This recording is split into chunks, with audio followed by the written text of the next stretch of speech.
नमस्कार, यो हो ग्यालेक्सी प्रदेश न्यूज। सही सूचना र प्रश्न विश्लेषण सहित उपस्थित भएका छौं। सुरुवातमा हेडलाइन्स।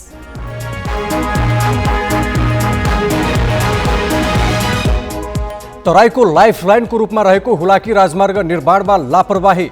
सडक बनेको ठाउँमा पुल छैन, पुल बनेको ठाउँमा सडक। बाघको संख्या बढे पनि पर्याप्त आहारको अभाव। उपयुक्त वासस्थान नहुँदा बाघ मानव बस्तीमा पस्न थाले।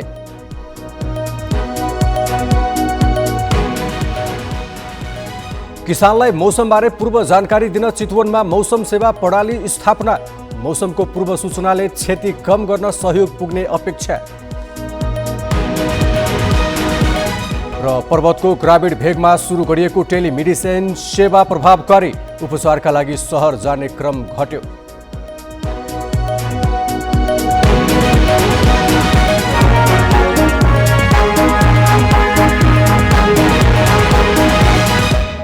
अब न्यूज विस्तारमा। तराईको लाइफलाइनका रूपमा रहेको हुलाकी राजमार्ग निर्माणको काम अघि बढेको 1 दशक नागिसक्यो। आयोजनाको पूर्वी सेक्टरमा पर्ने सडक र पुल निर्माण कार्य सुस्त हुँदा स्थानीयवासीले वर्षौंदेखि शास्ति खेप्दै आएका छन्। हुलाकी राजमार्गमा पर्ने झापाकै कन्काई र बिरिङ नदीमा पुल निर्माण सुरु भएको 7 वर्ष बित्यो। 4 पटकसम्म म्याद थपिए पनि खोलामा पिलर ठडिनु बाहेक अरू काम भएको छैन। पुल नभएकै कारण यात्रुले शास्ति पाएका छन्। अब भन्दैछु नि, मान्छेहरूले भन्दैछु र पनि अब टेर्दैन भने के गर्नु। अब भन्छु नि, भनिराख्छु जहिले पनि बनाउनु, यस्तो गर्नु हामीलाई सजिलो हुन्छ। अब टेर्दैन भने के गर्नु। झापा र मोरङ जोड्ने रतुवा खोलामा पुल निर्माण सम्पन्न भएको 2 वर्ष भयो, तर पुल जोड्ने हुलाकी सडक नबन्दा प्रयोगमा आएको छैन, जसका कारण यात्रुले पुल हेर्दै रकम तिरेर बर्खामा डुङ्गा र हिउँदमा बाँसको अस्थायी पुलबाट आवत जावत गर्नुपर्ने बाध्यता छ। पुल नबन्दा त निकै ठुलो समस्या छ। जस्तै यहाँका बिरामीहरू तपाईँको विराटनगरसम्म गएर उपचार पाउन नपाएर अकालमै मृत्यु भइरहेछ यहाँ यस ठाउँको जनताहरूको। त्यस पछाडि पुलसँगै जोडिएको भनेको पुलसँग त यस्तो नाता छ कि रगत र मासुको नाता छ यहाँको जनताहरूको। जब कि पुल बन्नु हो भने यहाँको जनताहरूको दैनिक आम्दानीमा पनि वृद्धि हुन्थ्यो र उनीहरूको आर्थिक स्थिति पनि बढेर जान्थ्यो। सप्तरी सदरमुकाम राजविराजदेखि मोरङको विराटनगर हुँदै झापा सदरमुकाम भद्रपुरसम्मको सडक निर्माण समेत सुस्त छ। 221 किलोमिटर मध्ये विभिन्न खण्डमा अहिलेसम्म 98 किलोमिटर मात्रै कालोपत्रे सकिएको छ। पुल र सडक निर्माणले गति नलिँदा कतिपय खण्डमा 4 पाङ्ग्रे सवारी साधन चल्ने अवस्था छैन। रतुवा मात्रै होइन, किस्नेको त्यस्तै स्थिति छ, लिएर त्यस्तै छ, माईको त्यस्तै अवस्था, बिरिङ त्यस्तै छ। बर्खामा तपाईँको अस्ति अब कति दसैँमा आउँदाखेरि तपाईँको झापाबाट 500 जना अब नागरिक नै विवादता भएको खबर सुनियो। त्यस्तो अवस्था छ। यो भनेको चाहिँ अब राज्य सञ्चालन गर्ने निकायको नि कमजोरी हो र एक त ठेकदारलाई उसलाई तोकेको समय त पूर्ण गर्ने एउटा हुन्छ नि। राजमार्गले कागजी रूपमा गति लिएको देखिए पनि निर्माणमा ढिलासुस्ती भइरहेको छ। सरकारले चालु आर्थिक वर्षका लागि यस खण्डमा 1 अर्ब 50 करोड रुपियाँ विनियोजन गरेको छ। पहिलो चौमासिक अन्तर्गत 11 करोड रकम निकास भएर काम भइरहेको र आयोजनाले गति लिने हुलाकी राजमार्ग निर्देशनालयको दाबी छ। पहिलो कोभिड यो 76 साल चैतमा जुन कोभिड सुरु भयो त्यो कारणले 6 महिना थपियो र अहिलेको फेरि दोस्रो कोभिडको कारणले यो चैतको मसान्तसम्म म्याद थप्ने भनेर जुन चाहिँ नेपाल सरकारको निर्णय छ, अहिले सबै हाम्रो ठेक्काहरू त्यही भित्र परिरहेछ। त्योभन्दा पछि चाहिँ अब जाने स्थिति छैन।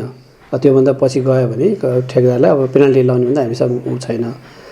तर प्रगति अलिकति कम भएको हिसाबले हामीले अलिकति मेहनत गर्नुपर्ने देखिरहेछौँ। हामी सबै स्टाफहरू लागि पनि रहेछौँ। मेहनत गरेर जहाँसम्म लाग्छ हामी यो चैत मसान्तसम्ममा हामी बढी से बढी आउटपुट चाहिँ निकाल्छौँ। तराई मधेसका जिल्ला जोड्ने पहुँच मार्गको रूपमा हेरिएको यस राजमार्गको दूरी 1792 किलोमिटर छ। राजमार्ग निर्माणको अहिलेकै गतिले सम्पन्न हुन अझै कति दशक कुर्नुपर्ने हो आशंका बढाएको छ। ग्यालेक्सी फोकेका लागि क्यामेरामा पारस चौधरी र झापाबाट नारायण अर्यालको साथमा राजु पौडेलको रिपोर्ट। विराटनगरको रानीदेखि इटहरी धरान हुँदै चीनको सिमाना किमाथाङका जोड्ने राष्ट्रिय गौरवको आयोजना पटक पटक विवादमा पर्दै आएको छ। आयोजनाले छिटो काम सक्ने बहानामा गुणस्तरमा ध्यान नदिएको भन्दै नगरवासीले विरोध गर्दै आइरहेका छन्। इटहरी बजारमा पानी निकासका लागि पाइप राख्ने क्रममा ठेकेदार कम्पनीसँग विवाद भएपछि नगरवासीले आयोजनाको कार्यालयमा ताला लगाएका छन्। राष्ट्रिय गौरवको आयोजना रानी इटहरी धरान हुँदै चीनको सिमाना किमाथाङको जोड्ने 6 लेन सडक आयोजनाको मुख्य कार्यालयमा नगरवासीले तालाबन्दी गरेका हुन्।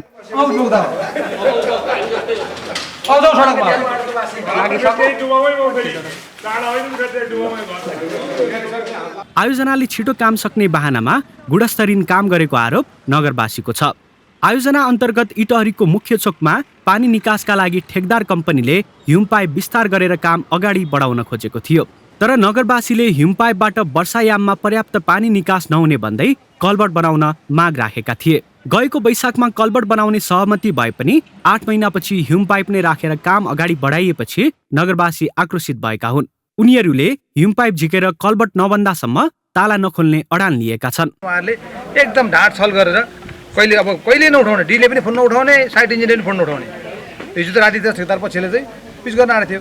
यो खालको जनतालाई ढाँट्ने छल्ने प्रवृत्ति जुन छ त्यसका विरुद्धमा अब कुनै उपाय नभएर यो सरकारी कार्यालयमा ताला लाउन आउनु भनेको चाहिँ हामीलाई पनि राम्रो लाग्दैन। नगरपालिका गयौँ, नगरपालिकामा हामी ताला लाउन आउँदाखेरि नगरपालिकाबाट जनप्रतिनिधि लिएर आर्ताल लगाएको छौँ हामीले।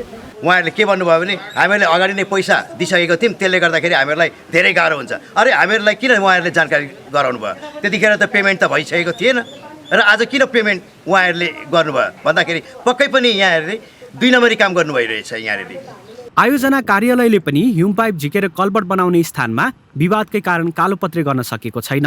लामो समयदेखिको विवाद टुङ्गिन नसक्दा आयोजना पटक पटक स्थानीयको घेराबन्दीमा पर्दै आएको छ। त्यो कामको पेमेन्ट भइसकेको हुनाले अब त्यसलाई चाहिँ भत्काएर चाहिँ अर्को फेरि स्ल्याब राखेर चाहिँ त्यो कल्भर्ट बनाउनको लागि चाहिँ मैले विभागमा पहल गरेँ, विभागलाई भने त्यहाँ भन्दाखेरि चाहिँ त्यहाँबाट चाहिँ स्वीकृति भएन।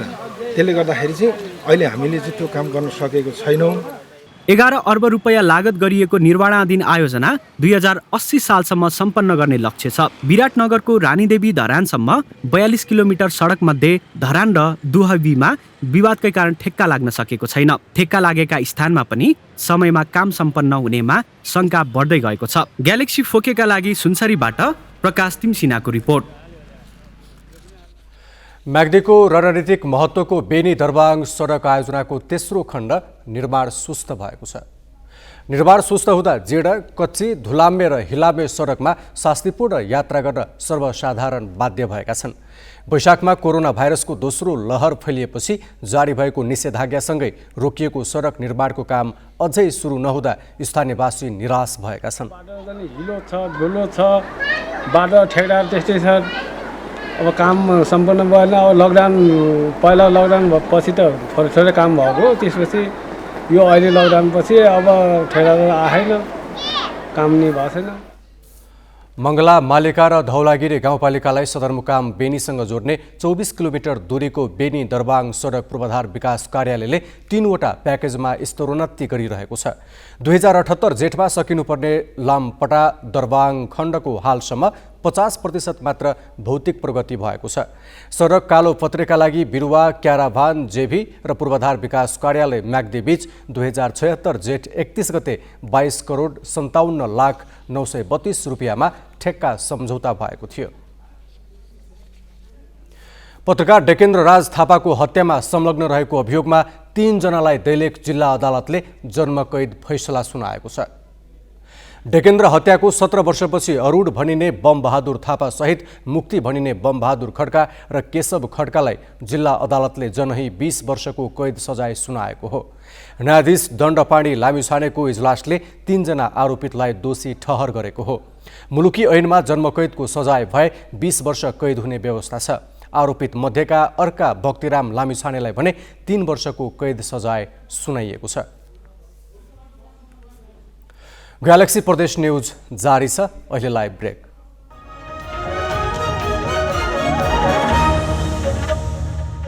ब्रेकपछि बाँकी न्यूज। कोरोना विरुद्धको खोप बिक्री गर्ने 2 जना स्वास्थ्यकर्मीलाई अख्तियारले नियन्त्रणमा लिएको छ। महोत्तरी गाउँपालिकाको स्वास्थ्य चौकीमा कार्यरत हेल्थ असिस्टेन्ट अजय कुमार शाह र कृष्ण कुमार यादवलाई अख्तियार दुरुपयोग अनुसन्धान आयोगको टोलीले नियन्त्रणमा लिएको हो। महोत्तरीबाट जनकपुरमा ल्याई 15,000 रुपियाँमा खोप बिक्री गरिरहेकै अवस्थामा उनीहरूलाई नियन्त्रणमा लिएको हो। सरकारले कोरोना विरुद्धको खोप निशुल्क रूपमा उपलब्ध गराउँदै आएको छ। 15,000 रुपियाँमा खोप बिक्री गरिरहेको स्थानीयवासीले सूचना दिएपछि अख्तियारको टोलीले छापा मारेको थियो। सूचना अनुसार नै उनीहरूले 5,000 देखि 15,000 रुपियाँसम्म असुलेको पाइएको छ। अख्तियारको नियन्त्रणमा रहेका उनीहरूमाथि थप अनुसन्धान भइरहेको छ। बाघको संख्या बढ्दै गए पनि पर्याप्त आहारको अभावमा बाघको संरक्षणमा चुनौती थपिएको छ। आहार प्रजातिका जनावरको कमी, घाँसे मैदानको अभाव, सिमसार क्षेत्रको नाश, मानव र वन्यजन्तु बीचको द्वन्द्वका कारण बाघ संरक्षण चुनौतीपूर्ण बनेको हो। सन् 2022 सम्म बाघको संख्या 250 पुर्याउने सरकारी लक्ष्य अनुरूप नै बाघको संख्या बढेको छ। तर उपयुक्त वासस्थानको कमी हुँदै जाँदा मानव बस्तीमा पस्ने र आक्रमण गर्ने क्रम बढेको हो। को घनत्व बढ्दै जाँदा अब त्यहाँबाट चाहिँ अब बाघको लागि क्षेत्र नपुग्ने र कतिपय बेला चाहिँ यो गाउँको नजिकमा अब वन क्षेत्रहरू पनि जुन गाउँ बस्तीको नजिकको क्षेत्रहरूमा र कहिलेकाहीँ गाउँ बस्तीमै पनि बाघहरूको चाहिँ आउने, त्यसले गर्दा मान्छेलाई एउटा जुन सुरक्षाको खतरा हुने र कहिलेकाहीँ अब आक्रमण समेत हुने गरेको। अर्को चाहिँ अब पशु चौपायादेखि अरू खालको यो जुन द्वन्द्व भनिन्छ बाघ मानव बाघ द्वन्द्व, त्यसको एउटा समस्या छ। अहिले चितवन, बर्दिया, बाँके राष्ट्रिय निकुञ्ज र पर्सा तथा शुक्लाफाटा वन्यजन्तु आरक्षमा बाघको गणना थालिएको छ। नेपालमा हरेक 5 वर्षको अन्तरालमा बाघको गणना गरिन्छ। हिउँदको समयमा बाघ बाटोमा आउने हुँदा गणनाका लागि उपयुक्त समय मानिन्छ।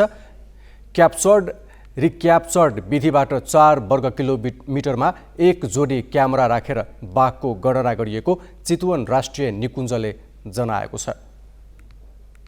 किसानलाई मौसमबारे पूर्व जानकारी दिन चितवनमा मौसम सेवा प्रणाली स्थापना गरिएको छ।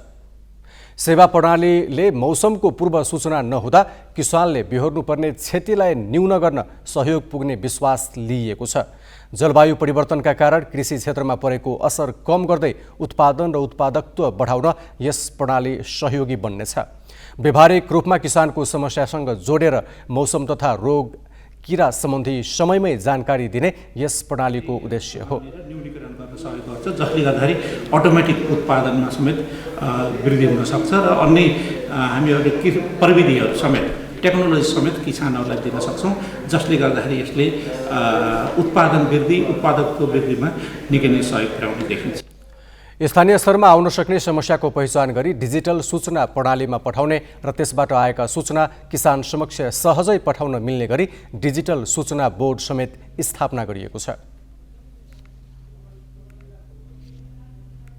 कति पानी पर्छ र चाहिँ त्यो पानीले गर्दाखेरि चाहिँ विभिन्न किसिमका चाहिँ बालीहरूमा चाहिँ के खालका चाहिँ असरहरू हुन सक्छ, जस्तै बालीमा चाहिँ कीटाणुहरू पनि लाग्न सक्छ। यी विभिन्न कुराहरू चाहिँ समयमा नै हाम्रो चाहिँ किसानहरू समक्ष चाहिँ पुर्याउने चाहिँ यसको चाहिँ मुख्य चाहिँ उद्देश्य हो। प्रणालीलाई प्रभावकारी बनाउन सरकारी अधिकारी, कृषि विश्वविद्यालयका कृषि विज्ञ, नार्कका कृषि विज्ञ सम्मिलित टोली बनाइएको छ।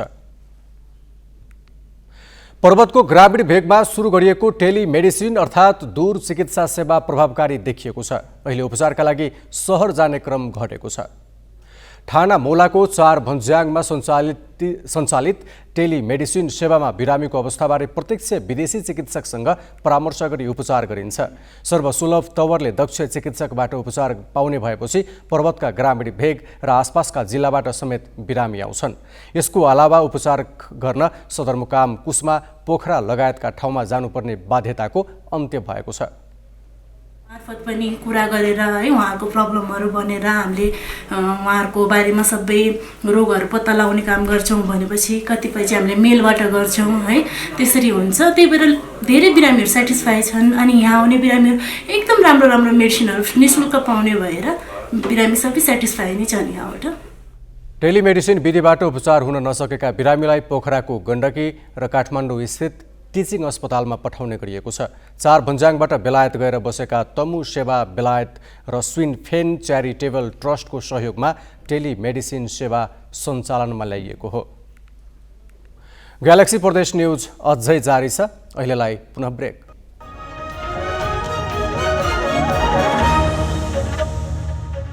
ब्रेकपछि बाँकी न्युज। सरकारी व्यवस्थाका कारण कर्णाली प्रदेशको एकमात्र बहिरा विद्यालय व्यवस्थित हुन सकेको छैन। सुर्खेतको खजुरामा रहेको सिद्ध बहिरा बालकको विद्यालय कर्णाली सुदूरपश्चिम तथा लुम्बिनी प्रदेशका सुस्त श्रवण भएका विद्यार्थी अध्ययन गर्ने थलो हो। विद्यालयमा 3 प्रदेशका 16 जिल्लाबाट 90 जना विद्यार्थी अध्ययनरत छन्। कक्षा 9 सम्मको अध्ययन हुने विद्यालयका भवन जीर्ण छन्। विद्यालयमा शुद्ध खानेपानी र शौचालयको पनि समस्या छ। विद्यालयले लामो समयदेखि शिक्षक पाउन पनि सकेको छैन। अब 1 नम्बरमा एकदम दरबन्दी एकदम कम छ। 2 नम्बरमा चाहिँ अब शैक्षिक भवन र अनि छात्रावास त्यो कम छ। अर्को 3 नम्बरमा पानीको समस्या छ। धेरै विद्यार्थी छ, पानीको अभाव छ। 4 नम्बरमा अनि विद्यार्थीको सुरक्षा कम छ, होइन, गेट छैनन्, अब भवनको ढोका छैनन्। विभिन्न सङ्घ संस्थाबाट सञ्चालन भइरहेको विद्यालय केही वर्ष यताबाट नेपाल सरकारको शिक्षा विभाग विशेष शिक्षा कार्यक्रम मार्फत सञ्चालन भइरहेको छ। पढे लेखेर डाक्टर, पाइलट, इन्जिनियर बन्ने सपना सबैको हुन्छ। चाहे अभिभावक होउन् चाहे छोराछोरी, सबैले सहज कर्मबाट जीवनयापन होस् भन्ने नै रुचाउँछन्। तर बागलुङका कलिला बालबालिकाले कृषि कर्म रोजेका छन्। दुःखको कर्म भनेर हेपिएको र पर सारिएको पेसा कृषिमा उनीहरूले सुनौलो भविष्यको रेखा कोरिरहेका छन्। उमेरले 13-14 वर्षका कलिला बालबालिकाको हातमा कुटो, कोदाली र हजारी छन्। पाका मान्छेहरूले समेत असजिलो र अप्ठ्यारो मानेको कृषि कर्ममा उनीहरू भविष्य खोजिरहेका देखिन्छन्। उर्वर भूमिमा हुर्किरहेका तरकारीका बोटहरू उस्तै कल्कलाउँदो उमेरका बालबालिकाबाट स्याहार सुसार र मलजल पाइरहेका छन्।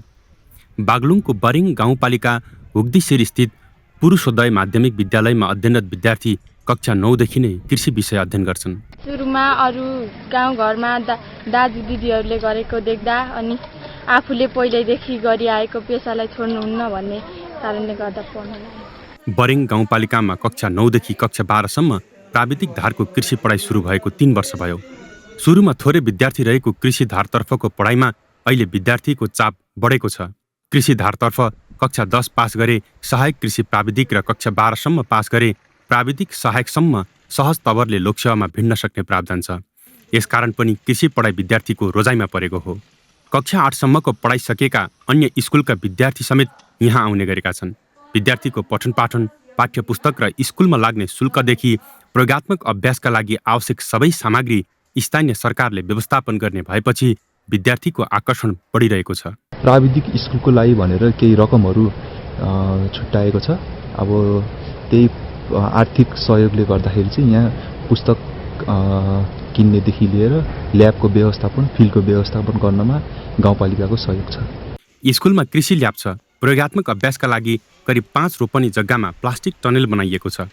माछा पालनका लागि पोखरी छ। यो सबै विद्यालय परिसरमा निर्माण गरिएको हो।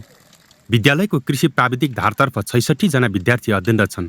गाउँपालिकाले कक्षा 11 अध्ययनरत विद्यार्थीलाई एक विद्यार्थी एक टनेल र माछा पोखरी बनाउने योजना ल्याएको छ। यो वर्ष टनेलको कार्यक्रम व्यवस्थापन हुने विद्यालय प्रशासनले बताएको छ। हामीले अहिले त भर्ना शुल्क पनि निःशुल्क राख्यौँ, अरू कक्षामा राख्यौँ। यसमा हामीले राखेनौँ कक्षा 11मा, 9मा, 10मा यो प्राविधिक धारतर्फकोलाई र उनीहरूलाई वर्ष हामीले वर्षेनी प्रोत्साहन दिइराखेका छौँ। जस्तै अहिले हामी प्रत्येकलाई ड्रेस व्यवस्था गऱ्यौँ। अनि अरू कुरा फेरि हाम्रो 11 पढ्ने विद्यार्थीलाई गाउँपालिका र विद्यालयको संयुक्त सहकार्यमा एक विद्यार्थी एक टनेल छ भने अर्को शैक्षिक सत्रमा फेरि हामीले एक विद्यार्थी एक माछा पोखरी कार्यक्रम पनि छ फेरि मेरो। अहिलेको शिक्षा प्रणाली अव्यावहारिक, अवैज्ञानिक र बेरोजगार भिड उत्पादन गर्ने खालको भयो भनेर आलोचना भइरहेको छ। आफ्नो देशमा रोजगारी नपाएको र के कर्म गर्ने भन्ने निदो नगरेका दैनिक हजारौं वैदेशिक रोजगारीमा गइरहेका छन्। बरेङमा जस्तो स्थानीय सरकारको सहयोग, विद्यालय प्रशासनको अग्रसरता तथा अभिभावक र विद्यार्थीको रुचि अरू ठाउँमा पनि बढे आफ्नो बारी बाँझो राखेर अरूको बारी जोत्ने नेपालीको अवस्था फेरिन्थ्यो कि? ग्यालेक्सी फोकेका लागि बागलुङबाट राम सुवेदीको रिपोर्ट। पश्चिम नवलपरासीका एक युवा इन्जिनियरिङ पेसा छाडेर कृषि पेसामा रमाइरहेका छन्। सिभिल इन्जिनियर भएर 2.5 वर्ष अन्तर्राष्ट्रिय गैर सरकारी संस्थामा काम गरेका विवेक भट्टराई 3 वर्षदेखि कृषिमा रमाइरहेका हुन्। 2075 सालमा अभियान कृषि फार्म दर्ता गरी उनले कृषि पेसा सुरु गरेका हुन्।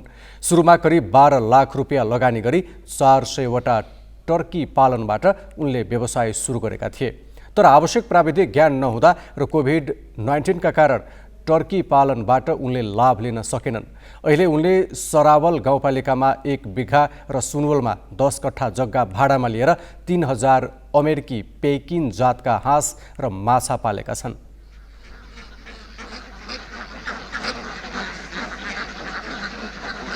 टर्कीको बजार व्यवस्थापनलाई एकदमै गाह्रो भयो। मेन भनेको हाम्रो टर्कीको पहिला सुरुमा लकडाउन हुनुभन्दा अगाडि चाहिँ एकदमै राम्रो बजार थियो। लकडाउन भइसके पछाडि चाहिँ हाम्रो टर्की बेच्न एकदमै गाह्रो भयो। जुन टुरिस्टहरूको आगमन पनि बन्द भयो, टोटल्ली नै बन्द भयो। त्यस कारणले गर्दाखेरि हाम्रो टर्कीमा बिस्तारै बिस्तारै गरेर हाम्रो बजारको लागि दुःख धेरै पनि गरियो। तर टर्की बेच्न नसकिसके पछाडि चाहिँ हामीले हाँसमा सिफ्ट गरियो। उत्पादित हाँस र माछा काठमाडौँ र भक्तपुर निकासी हुने गरेको छ। अहिलेसम्म करिब 1.5 करोड लगानी गरेका भट्टराईले प्रदेश सरकारले 4 लाख रुपियाँ अनुदान दिएको छ। उनले सरकारबाट आर्थिक मात्र नभएर प्राविधिक सहयोगको पनि अपेक्षा गरेका छन्। फार्ममा उनले 4 जनालाई रोजगारी समेत दिएका छन्। ग्यालेक्सी प्रदेश न्युज सक्नु अघि हेडलाइन्स।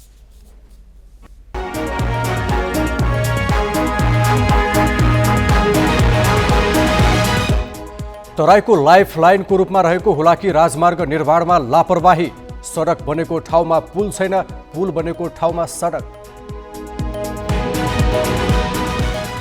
बाघको संख्या बढे पनि पर्याप्त आहारको अभाव। उपयुक्त वासस्थान नहुँदा बाघ मानव बस्तीमा पस्न थाले।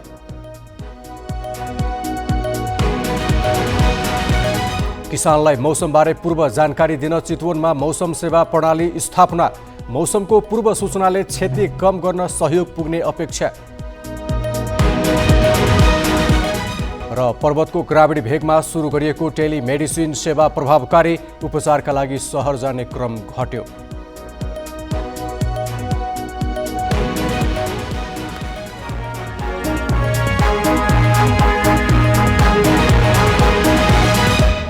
ग्यालेक्सी प्रदेश न्युज अहिलेलाई सकियो। नमस्ते।